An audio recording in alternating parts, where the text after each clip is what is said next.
Well, look, it's really fantastic to be here this morning. I just watched with pride the unveiling of the plaque here and heard the words that had just been said. And to be back here in this space in less than a year is a really special moment for me, and a real reminder here, built with pride in Barrow for the Royal Navy, just about sums it all up. And it's fantastic, therefore, to just come and spend a bit of time with you. And thank you for making time this morning. A few days ago, in the early hours of the morning, I took a boat out into the Firth of the Clyde to meet a Vanguard-class submarine as it was returning from patrol. I wanted to be there to welcome the crew home after a long deployment. But more than anything, I wanted to thank them, and not just on my behalf as Prime Minister, but on behalf of the whole country. And I said to them, millions of people would love to be where I am, saying thank you to you. At a moment of great danger and uncertainty, and the Defence Secretary just referenced the volatility that we're experiencing at the moment, the crew of that sub are entrusted with the most important capability that our nation has. There's no greater duty than the one that they carry. No task more vital. Our security, NATO's security, and the preservation of peace depends on them. So we all owe a debt to those exceptional people. And let me tell you, I've never seen a team quite like that before, because as you will appreciate, once they set sail, they are totally focused, 24/7, ready to deal with anything. And whatever the role, whatever the rank, everyone has a vital part to play. I heard that time and again when I was on the submarine, almost like an unofficial motto. Nothing works unless we all work together. And that struck with me because it reaches far beyond the front line. Now, we left the submarine whilst it was still travelling in home, and we went ahead to meet the families of those that were on board. Now, in a modern world, most of us barely go a few hours, even minutes, without messaging our loved ones. It's almost constant every day. So just imagine for a moment what it must be like. Going months without news, without contact. 4 of those on board had left behind pregnant partners and were returning to meet their babies for the first time. Others were returning to much more difficult news. All of them had missed Christmas, birthdays, and much more.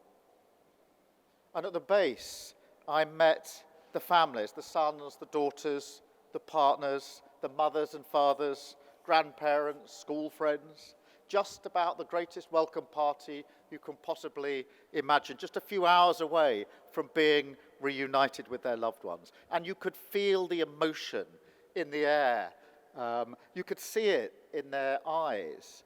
They were bursting with love, with excitement, and tremendous pride at what their loved ones had just accomplished. And I was there, and it was a privilege to be there, to thank those families as well, because of what they sacrifice, of course, but also because of what they contribute, because the crew couldn't do their job without the support of their families, because nothing works unless we all work together.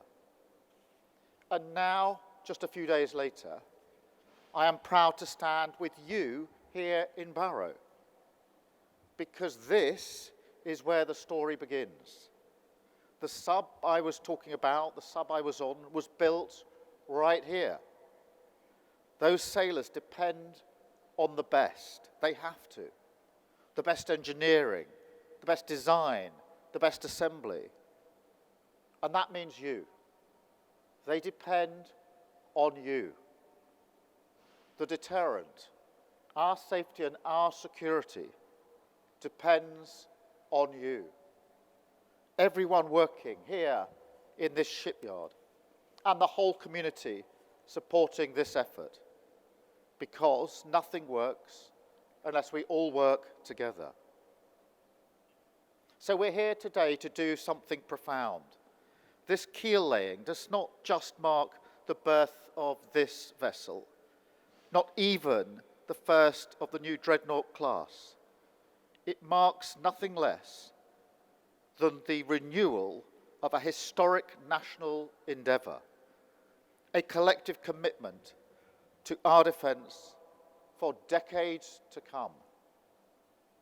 After 55 years of our continuous at-sea deterrent, this vessel will take that effort beyond 100 years.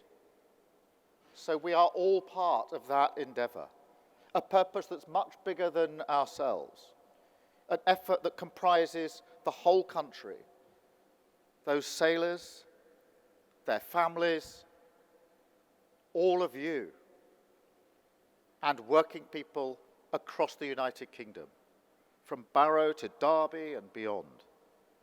In the 42,000 jobs across the supply chain, supported by the largest increase in defence spending since the Cold War.